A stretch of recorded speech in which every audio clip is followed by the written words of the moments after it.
আগের একদম। বছর আমার র্যাঙ্ক হয়েছিল 7,000 7K।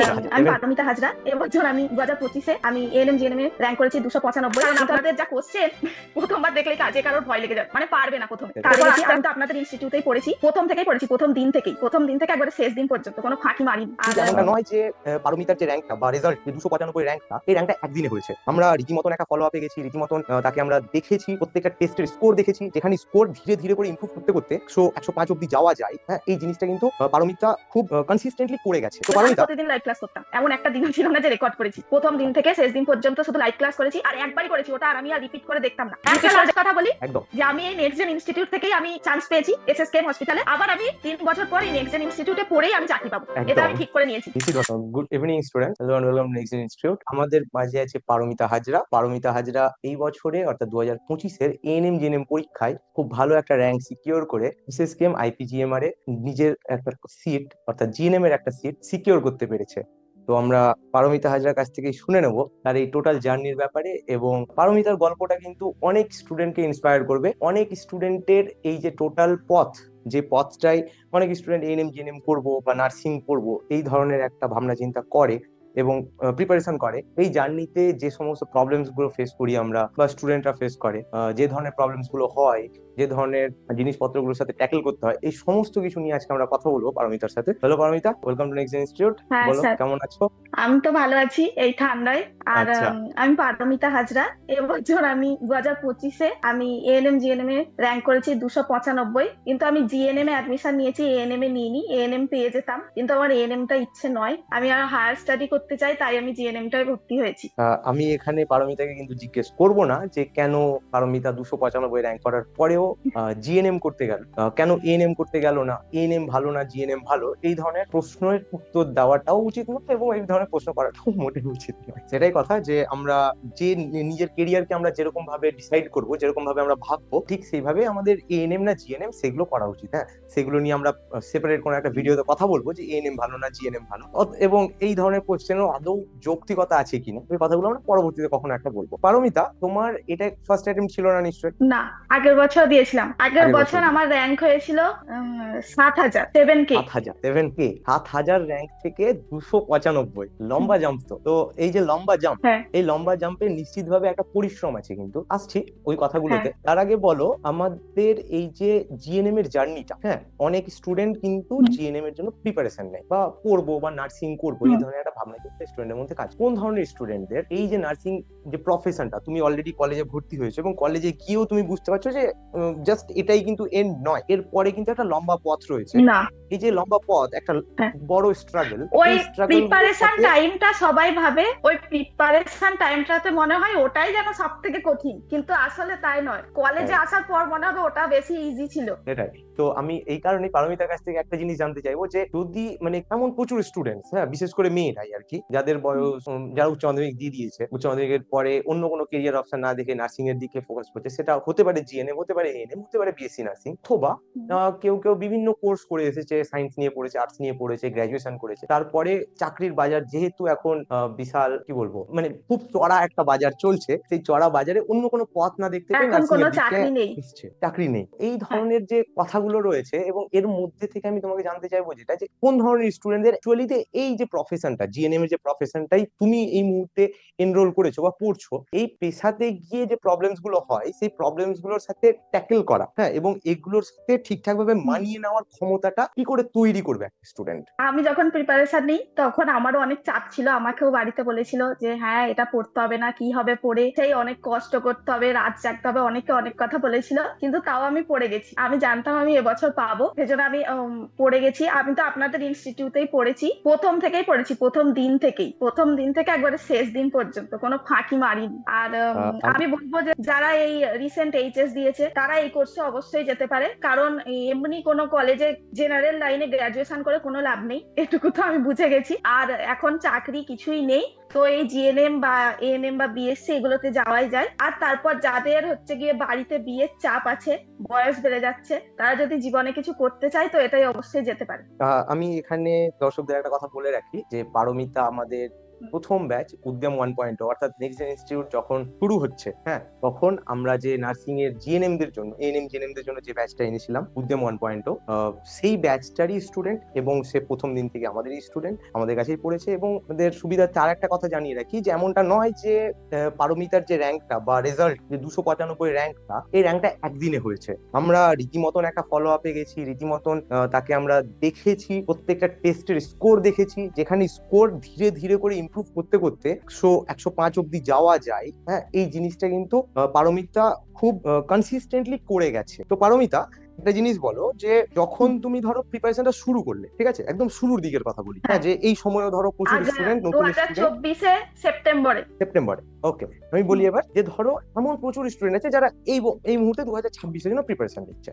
ওকে, তো এই যে স্টুডেন্টরা বা তুমি যখন প্রিপারেশন নিতে শুরু করলে, সেই সময় দাঁড়িয়ে তো তোমার মনে হয়েছিল যে 7,000 র্যাঙ্ক হয়েছে, হ্যাঁ, ওই জায়গা থেকে দাঁড়িয়ে তো ভালো কলেজের স্বপ্ন দেখা, জিএনএম এর স্বপ্ন দেখা, কিংবা এএনএম এর স্বপ্ন দেখা, এই যে স্বপ্ন দেখার পথটা, এইখানে প্রথম যে স্ট্রাগলটা তুমি করছিলে, প্রথম যে প্রবলেমস গুলো ফেস করছিলে, সেগুলো কিছু?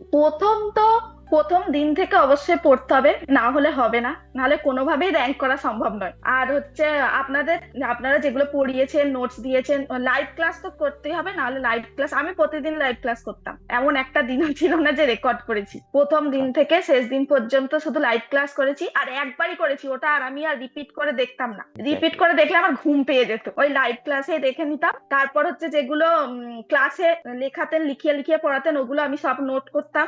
আর হচ্ছে প্রতিদিনের পড়া প্রতিদিন আমি কখনোই করতাম না। আমি পরে ম্যানেজ করে নিতাম, কারণ আমি জানতাম যে আমি পরে করে নিতে পারবো সবটা। আচ্ছা, তো বাট পারমিতা, এখানে বলে রাখি যে অনেক স্টুডেন্ট হয়তো তোমার এই কথা শুনে ইনফ্লুয়েন্স হবে।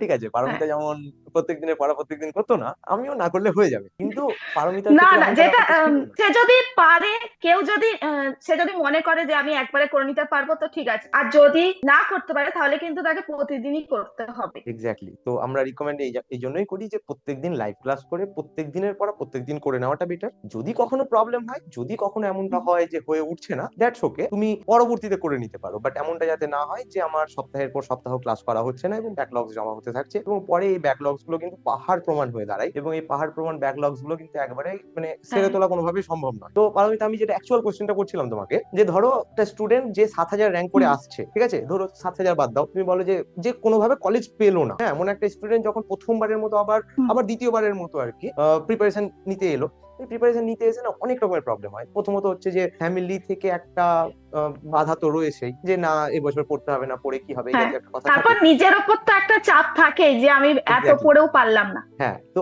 এই যে জিনিসটা যেখানে আমার এরকম একটা হয়েছিল, আমি স্টুডেন্টকে, এমনিতে জেনারেল কাস্ট, আমারও হয়নি বলে সেদিন আমারও খুব কষ্ট হয়েছিল। আচ্ছা, তো ধরো এইরকম যখন কথাগুলো আসো, বা তুমি যখন একদম প্রথম দিন পড়াশোনা শুরু করলে, তো এমনটা তো নয় কখনোই যে প্রথম দিনেই তোমার একদম খুব ভালো রেজাল্ট হতে শুরু করলো, বা টেস্টের রেজাল্ট একবারে না, স্বপ্ন ছুঁয়ে গেল, তা নয়। তো এই যে জার্নিতে প্রথম মাসটাই তুমি কি ধরনের প্রবলেম ফেস করলে, যে ধীরে ধীরে কি করে ইমপ্রুভ করলে জিনিসটাকে, আমি এই জিনিসটা জানতে চাইছি। প্রথম মাসে আমি যখন 2024-এ সেপ্টেম্বর মাসে আমি এই নেক্সট জেন ইনস্টিটিউটে ভর্তি হই, তখন তো আমি মানে পড়তেই পারিনি, 1 মাস প্রায় 2 মাস মতো আমি পড়তেই পারিনি, শুধু ক্লাসগুলো করতাম, ব্যাস। তারপর আমার ভালোই লাগতো না পড়তে।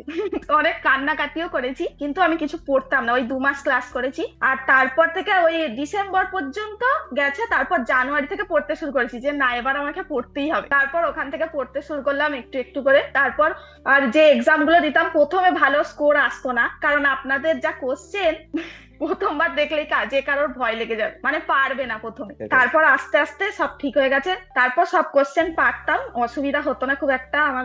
কোনো ফিজিক্যাল সায়েন্সও খুব একটা অসুবিধা হতো না, ওটাতে সবার ভয় লাগে, কিন্তু হুম, আমার ভয় লাগতো না। আচ্ছা, তো তারপর হচ্ছে এখানে জিজ্ঞেস করবো একটা জিনিস, ওইভাবেই শুরু কারণ করলাম জানুয়ারি মাস থেকে পড়তে। হ্যাঁ। হ্যাঁ, একটা জিনিস আমি তোমায় জিজ্ঞেস করি পারো, সেটা হচ্ছে যে ধরো তুমি হুম। যখন পড়তে শুরু করলে, এবার ধরো প্রথম প্রথম যে সাবজেক্ট গুলো, মেইন সাবজেক্ট যেগুলোকে বলি আমরা বেসিক্যালি, বা স্টুডেন্টরাও মনে করে যে বায়োলজি। বায়োলজি, ফিজিক্যাল সায়েন্স, হ্যাঁ, এবার অনেকে ভাবে যে ফিজিক্যাল সায়েন্সটা একটু টাফ লাগছে, একটু সাইডে রাখি, এখন বায়োলজিটা পড়তে হবে, রিডিং পড়তে হবে, মুখস্থ করতে হবে, হ্যাঁ, এটাই করি, ভালো লাগছে। এই যে ব্যাপারটা, এই ব্যাপারটাকে কি করে হ্যান্ডেল করতে, প্রত্যেকটা সাবজেক্টকে কি প্রপারলি সময় দিতে, নাকি কখনো হ্যাঁ, এমন হয়েছে যে না কোনো কোনো চ্যাপ্টারকে বেশি সময় দিচ্ছ, কোনো সাবজেক্টকে সাইড লাইন সরিয়ে দিচ্ছ, এরকম হচ্ছে কি? না না, আমি প্রত্যেকটাতেই সেম টাইম দিতাম, আচ্ছা, কোনোটাই বেশি কম এরকম ছিল না। আচ্ছা, বায়োলজিতেও যেরকম দিতাম, ফিজিক্যাল সায়েন্সেও সেরকম দিতাম। হ্যাঁ, ওই লাস্টের দিকে ওই জিকে, তারপর ওই হুম, ইংলিশ, এগুলোতে একটু কম টাইম দিতাম।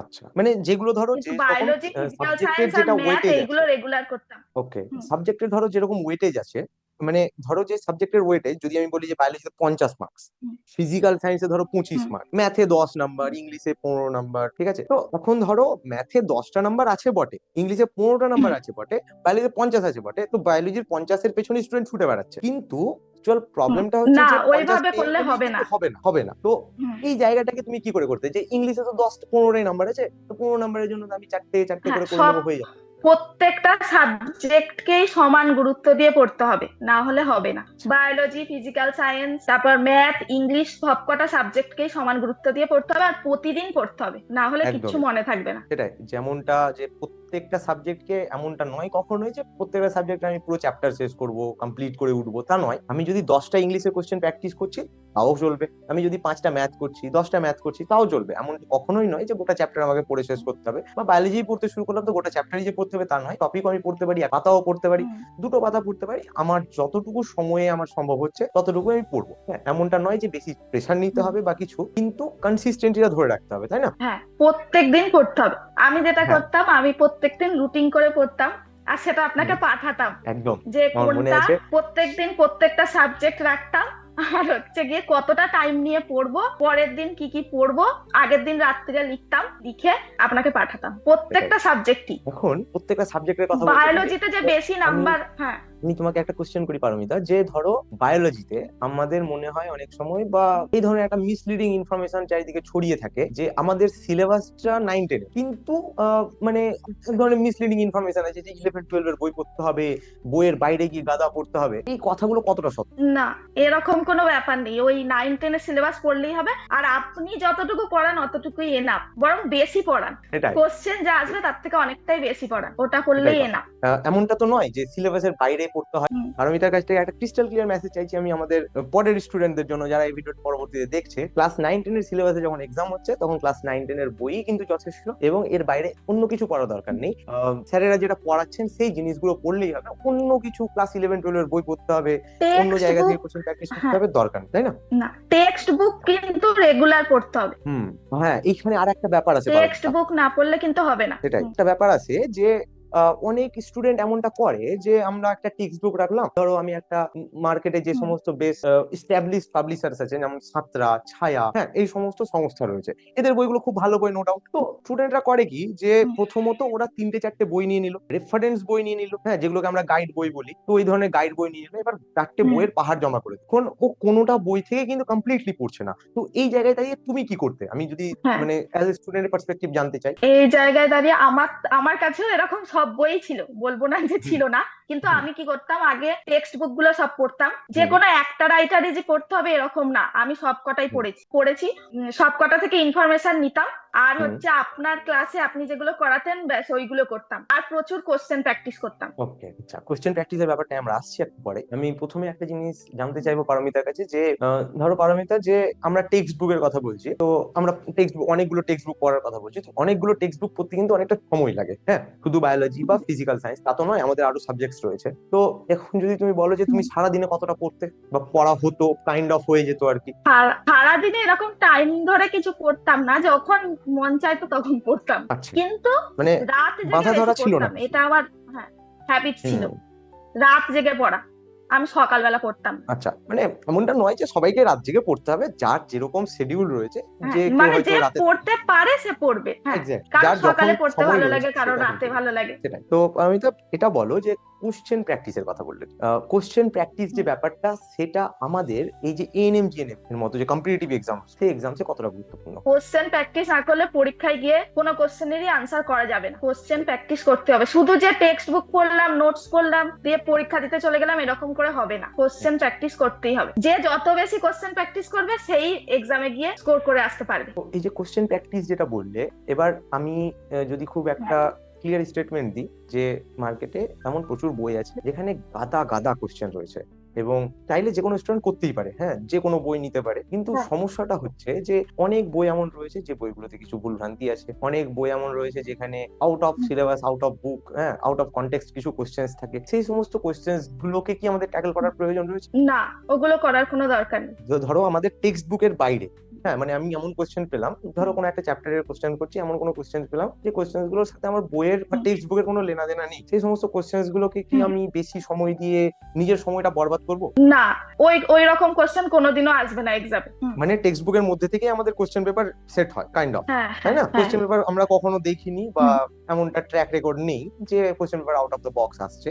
হুম। হ্যাঁ কখনো কখনো এসেছে, বাট এর মানে এটা নয় যে আমরা শুধুমাত্র ওই দুটো তিনটে কোশ্চেনের পেছনেই সময় নষ্ট করবো, বাকি যে হ্যাঁ, আমার এবার এক গাদা হ্যাঁ, কোশ্চেন ওই পড়ে দুটো থাকছে। তিনটে কোশ্চেনের পেছনে সময় দিতে গিয়ে বাকি পড়াগুলো হবে না। এবার একটা জিনিস বলো, যে ধরো বায়োলজির ব্যাপারটাই আসি, বায়োলজিতে আমাদের ধরো প্রায় 10টা মতো টপিক আছে, 10টা মতো চ্যাপ্টার, ক্লাস 9 and 10 মিলিয়ে। হুম। এখন কোনো কোনো চ্যাপ্টারের ধরো একটু বেশি ওয়েটেজ আছে, কোনো কোনো চ্যাপ্টার একটু স্টুডেন্টদের জন্য ডিফিকাল্ট হয়, যেমন সেল ডিভিশনের চ্যাপ্টার, বংশগতির হুম। মতো চ্যাপ্টার, এই সেল চ্যাপ্টার গুলো ডিভিশন, হ্যাঁ। খানিকটা ডিফিকাল্ট মনে হয়। এই চ্যাপ্টার্স গুলোতে তুমি কি ধরনের স্ট্র্যাটেজি নিয়েছিলে, মানে কিভাবে পড়তে? এই চ্যাপ্টার্স গুলো আমি আমার তো এত মানে কঠিন লাগতো না, আমি হুম, পড়ে নিতে পারতাম। বা আপনি যেভাবে পড়াতেন এইভাবে কোনো কিছু লিখে বা এরকম করে পড়তে হবে এরকম কোনো ব্যাপার ছিল না, ওই আচ্ছা, একবার পড়তাম এরকম হয়ে যেত। ওকে, কিন্তু বারবার আচ্ছা। রিভাইজ করতে হতো। রিভিশনটা মাস্ট। টেক্সট বুক পড়ার কথা বলি আমরা যখন, টেক্সট বুক পড়াতে অনেক সময় হুম, একটা স্টুডেন্ট যখন টেক্সট বুক পড়তে শুরু করলো, ফার্স্ট পেজেই পড়ে আছে ও, বা দ্বিতীয় পেজেই পড়ে আছে, ওটাতেই হুম। ওর সারাদিন বেরিয়ে গেল।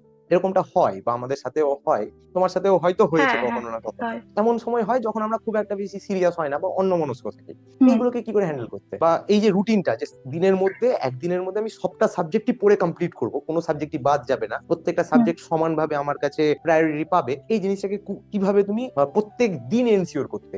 কারণ তোমার যে রুটিন তুমি আমাকে পাঠাতে, সেই রুটিনে হ্যাঁ। আমি অ্যাটলিস্ট নোটিস করতাম যে প্রত্যেক দিন কিন্তু প্রত্যেকটা সাবজেক্ট রয়েছে, এবং খুব হুম। ক্লিয়ারলি মেনশন আছে যে কি পড়বে কতটা পড়বে, এই জিনিসটা তুমি করতে কি করে? হ্যাঁ, এই জিনিসটা আমি করতাম। আমি ধরুন কোন চ্যাপ্টার সেল ডিভিশন এই চ্যাপ্টারটা রাখলাম, তো সেটা আমি এক পাতা নিয়ে যে পড়ে থাকবো এরকম কি না, আমি পুরো হুম, চ্যাপ্টারটাই পড়ে নিতাম, যেখানটা বুঝতে পারতাম না সেখানটা আমি দাগ দিয়ে রাখতাম বা লিখে রাখতাম, পরে আপনাকে জিজ্ঞাসা করে নিতাম যে এখানটা বুঝতে পারছি না। আর বাকি সেরকমই সবই ফিজিক্স কেমিস্ট্রি এইভাবেই আমি লিখে রাখতাম, যেখানটা আমি বুঝতে পারতাম না ওটা লিখে পরের দিন স্যারকে আমি জিজ্ঞাসা করতাম, স্যার বলে দিত, তখন আমি বুঝতে পেরে যেতাম। ওকে, আর আচ্ছা। প্রত্যেকটা চ্যাপ্টার আমি লিখতাম, আমি সবটাই কমপ্লিট করতাম, এরকম না যে লিখে রেখে দিয়েছি কমপ্লিট করলাম না, এরকমটা না। আমি যদি 5টা কোশ্চেনও হতো তাহলেও আমি করতাম, ইংলিশের 5টা, ম্যাথের 5টা, এরকম করতাম। তো পারমিতা, বায়োলজির ব্যাপারটা গেল বা অন্যান্য সাবজেক্টের কথাও গেল, আমি এখানে একটা সাবজেক্টে আসতে চাইবো যেটা হচ্ছে ফিজিক্যাল সায়েন্স। মানে জিএনএম এর হ্যাঁ, স্টুডেন্টদের জন্য অ্যাটলিস্ট ফিজিক্যাল মানে সায়েন্স অনেকের জমের মতো একটা ব্যাপার, কঠিন লাগে। কঠিন লাগে। হ্যাঁ। তো এই যে কঠিন লাগাটা, এই লাগাটাকে কেউ কি করে দূর করতে পারে? না, ওই তো আপনাদের ব্যাচে তো আছে সাবির স্যার। আর আমি তো সাবির স্যারের কাছে আমি খুব একটা পড়িনি, আমি হ্যাঁ, আকাশ স্যার আকাশ পড়াতো স্যারের, তখন। হ্যাঁ, আমি পুরো আকাশ স্যারের পুরো কাছে। ফিজিক্সটাই আকাশ স্যারের কাছে পড়েছি। আর হচ্ছে যে কেমিস্ট্রিটা আমার একটু ভয় লাগতো, ওটা হচ্ছে গিয়ে ইমতিয়াজ স্যারের কাছে পড়ে আমার সমস্ত ভয় কেটে গেছে, আর কোনো ভয় নেই কেমিস্ট্রিতে। আচ্ছা, আর এখন তো আপনাদের ইমতিয়াজ ব্যাচে স্যারের long Sabir long sir lecture, পড়াচ্ছে ওই। ইমতিয়াজ স্যারের না, তো long Imtiaz long sir lecture কি করে হ্যান্ডেল করতে? লং লং লেকচার বোরিং লাগতো নাকি, স্যারের পড়ানো খুব ভালো লাগতো, সেটাই, মানে কারণ মন দিয়ে শুনলে খুব ভালো লাগবে। সেটাই কথা। কারণ একটা জিনিস যদি আমরা বলি, যে যদি হুম, কোনো কন্টেন্ট এমন দেখছো যে কন্টেন্ট তোমাকে খুব আনন্দ দিচ্ছে বা খুব মজা দিচ্ছে, তাহলে ওই কন্টেন্টটা তোমাকে অ্যাটলিস্ট হুম। র্যাঙ্ক এনে দেবে না। যে কন্টেন্টটা তোমার বোরিং লাগছে, সেই না, কন্টেন্টটা তোমাকে র্যাঙ্ক এনে দিতে পারে বোরিং অ্যাটলিস্ট। লেকচার থেকেই র্যাঙ্ক হয়। সেটাই কথা, বোরিং লেকচার থেকেই র্যাঙ্ক হয়। কিন্তু আচ্ছা, বোরিং, খুব একটা বোরিং লেকচার তো ছিল না, স্যার অনেকটা টাইম নিয়ে পড়াতো ঠিকই, কিন্তু হুম, আমরা যাতে বুঝতে পারতাম স্যার অনেকটা ভেঙে ভেঙে বুঝিয়ে পড়াতো। সেটাই না, মানে আমি বোরিং কথাটার আর অর্থ স্যার এইভাবে বললাম আর ওরকম। কি। হ্যাঁ পারমিতা, যে দেখো ইউটিউবে দেখবে মানে এরকম কিছু কন্টেন্ট আসে, হুম, হ্যাঁ আমাদের চোখের সামনে আসে, যে কোনো জিএনএম এর স্টুডেন্ট যখন হুম, প্রিপারেশন নিচ্ছে, সে তো ইউটিউবের উপরে নির্ভরশীল হয়ে থাকে, অনলাইন ভিত্তিক যেহেতু পুরো ব্যাপারটা। হুম। তো এমন কিছু কন্টেন্ট আসে যে কন্টেন্ট গুলোর আর কি, যে কন্টেন্ট গুলো আমাদেরকে খুব আনন্দ দেয়, হ্যাঁ মানে আনন্দ বলতে একটা মারাত্মক আনন্দ হয়, যে বা বিশাল কোশ্চেন, সেই কোশ্চেন গুলো আমি পেরে যাচ্ছি, সবই তো জানা আমার। এইখান থেকে না ওই সজনে গাছে চড়ার মতো যে একটা ব্যাপার হয়, হ্যাঁ সজনে গাছে সজনের ডালে উঠে হ্যাঁ। বসলাম, সজনের ডালে উঠে বসাটাকে কি করে আটকাতে পারে কেউ? না, ওই যে বাকি ইনস্টিটিউটে যেসব কোশ্চেন গুলো করায় ওগুলো খুব পাতি পাতি কোশ্চেন, ওগুলো যে কেউ পেরে যাবে, ওরকম কোশ্চেন করে কোনো লাভ নেই। আর আপনি যে কোশ্চেন গুলো করাতেন ওই যে কঠিন কঠিন কোশ্চেন, ওগুলোই প্রথমে প্র্যাকটিস করতে হবে, তবেই সোজাটা করা যাবে। তাহলে সব কোশ্চেনই ইজি লাগবে ওই কোশ্চেন গুলো আগে প্র্যাকটিস করলে। কোশ্চেন প্র্যাকটিস করার থেকে বরং আমরা যদি কনসেপ্টের পেছনে একটু সময়টা দিই, বরং জিনিসটাকে বোঝার পেছনে সময়টা হ্যাঁ। দিই, সেটা বরং অনেকটা বেটার হবে। তারপরে তো কোশ্চেন প্র্যাকটিস, পাতি question, easy question, tough question, এগুলো কোশ্চেন প্র্যাকটিসের একটা কন্টিনিউয়াস একটা প্রসেস তো লেগেই থাকবে। কিন্তু অ্যাকচুয়ালিতে যে জিনিসটা, যেটা কনসেপ্ট বোঝা, জিনিসটাকে জানা, এই জিনিসটাকে সবার আগে করতে হবে। এবং কনসেপ্ট বুঝতে গিয়ে কিন্তু আমাদেরকে বেশ কিছু কঠিন প্রশ্নের সম্মুখীন হতে হয়। হ্যাঁ, যে কোশ্চেন গুলো অটোমেটিক্যালি আসে, এমনটা নয় যে সিলেবাসের বাইরের কোশ্চেন হয়। যে কোশ্চেন গুলো এমন হয় যে কোশ্চেন গুলো তোমাকে কনফিউজ করতে পারে, যে কোশ্চেন গুলো তোমাকে প্রবলেমে ফেলতে পারে। প্রবলেমে যদি তুমি না পড়েছো কোশ্চেন প্র্যাকটিস করতে গিয়ে, তাহলে অ্যাকচুয়ালি তুমি কোশ্চেন প্র্যাকটিস করছো না, ঠিক না? কোশ্চেন প্র্যাকটিস যারা করবে তারা কিন্তু কনসেপ্ট তো প্রবলেমে ক্লিয়ার করতেই হবে, প্রত্যেকটা সাবজেক্টেই কনসেপ্ট ক্লিয়ার করতে হবে আগে। শুধু মুখস্থ করে হয়ে গেল না, বায়োলজি ফিজিক্যাল সায়েন্স কোনোদিনও মুখস্থ করে হয় না, একদম কনসেপ্ট বুঝতে হবে। তাহলে পারমিতা, আরেকটা জিনিস যেটা খুব ভাইটাল, যে টেস্ট দেওয়ার যে ফ্রিকোয়েন্সিটা, সেটা তোমার কিরকমের ছিল? বা টেস্ট দেওয়াটাকে অনেক স্টুডেন্ট অবহেলা করে, যে ঠিক আছে পড়ছি তো, নোটস বানাচ্ছি তো, টেস্ট প্রপারলি দিচ্ছে না। হ্যাঁ, টেস্টটাকে খুব একটা ছেলে খেলার মতো নিচ্ছে। তো এই জিনিসটাকে তুমি কি করে করতে? বা আরো একটা জিনিস বলি আমি না, তোমাদের, টেস্ট তো আমরা নেক্সট জেন ইনস্টিটিউটে যেটা করাই আর কি, যেমন আমরা অনলাইন টেস্ট তো নিই, তার পাশাপাশি আমরা জোর দিই কিন্তু যে স্টুডেন্ট যাতে নিজে খাতায় কলমে ওএমআর এ বসে পরীক্ষার আগে অ্যাটলিস্ট পরীক্ষাগুলো দিই, ওএমআর এ পরীক্ষা দিই। কারণ তোমাদের ফাইনাল এক্সাম হবে ওএমআর, তোমার খাতায় কলমে হবে। খাতায় কলমে পরীক্ষা দেওয়াটা কিন্তু একটা নার্ভাসনেস কাজ করে, একটা এক্সাম প্রেসার কাজ করে। এই যে এক্সাম প্রেসার গুলো বা নার্ভাসনেস গুলো, এইগুলোর সাথে তুমি কি করে ডিল করতে, বা এগুলোকে তুমি এই যে ওএমআর এ কোশ্চেন প্র্যাকটিস করার যে ব্যাপারটা, এটাকে কি করে নিজের পুরো শিডিউলের মধ্যে ইন্টিগ্রেট করেছিলে? প্রথম প্রথম তো আমি এই অ্যাপে, আপনাদের অ্যাপেই ওখানেই মক টেস্ট দিতাম, প্রত্যেক সপ্তাহে হতো মক টেস্ট। তারপরে তো আবার মাঝেও হতো বেবি টেস্ট, হতো প্রায় অনেকগুলোই মক টেস্ট হতো, ওইগুলো সব কটাই দিতাম। যে কম নাম্বার পাবো বলে দেবো না, আপনি বকবেন এরকমটা নয়, সবগুলোই দিতাম। দেওয়ার পর তারপর যা নাম্বার আসতো, যদি কম নাম্বার আসতো, আবার ওটাকে ভালোভাবে পড়তাম যে কোন কোশ্চেনটা আটকাচ্ছি, কোনটা পাচ্ছি না, কেন পারলাম না, ওটা আবার লিখে রাখতাম আমি খাতায়, দিয়ে দেখতাম আবার। আর বুঝতে না পারলে আবার আমি জিজ্ঞাসা করতাম যে সাবজেক্টের যে কোশ্চেনে আটকাতো, যেই সাবজেক্টের টিচার, তাকে জিজ্ঞাসা করে নিতাম, স্যার বলে দিত, তখন বুঝে নিতাম।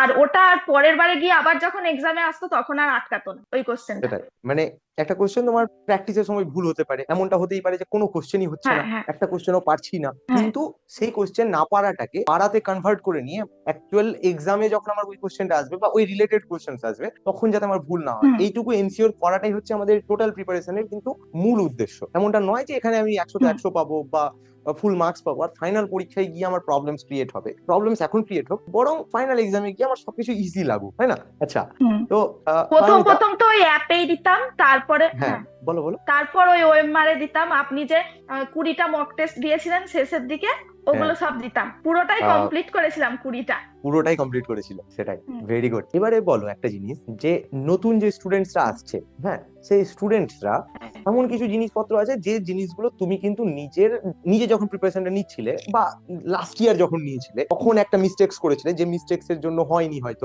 যে মিস্টেক্স গুলোকে তুমি এই বছরে ভালোভাবে শুধরে নিয়েছো, এই বছরেও কিছু কিছু খামতি থেকে গেছে তোমার মনে হয়েছে, ঠিক না, যে এইগুলোকে হয়তো একটু আরো ইমপ্রুভ করা যেতে পারতো। এমন কিছু জিনিস বলো যেগুলো নতুন স্টুডেন্ট অ্যাটলিস্ট মাথায় রাখবে, যে যাতে ভুল না হয় বা এই জাতীয় মিস্টেক্স গুলো তারা না করে। যেটা তো আগের বার মিস্টেক হয়েছে, ওটা আগে ভালোভাবে পড়তে হবে। মানে আগের বছর যারা এক্সাম দিয়েছে পায়নি, এবছর আবার দেবে, তাদেরকে যেটা মিস্টেক করে এসেছে কোশ্চেন, ওগুলো আগে ভালোভাবে দেখতে হবে, পড়তে হবে, বুঝতে হবে, তারপর নতুন জিনিস শুরু করতে হবে।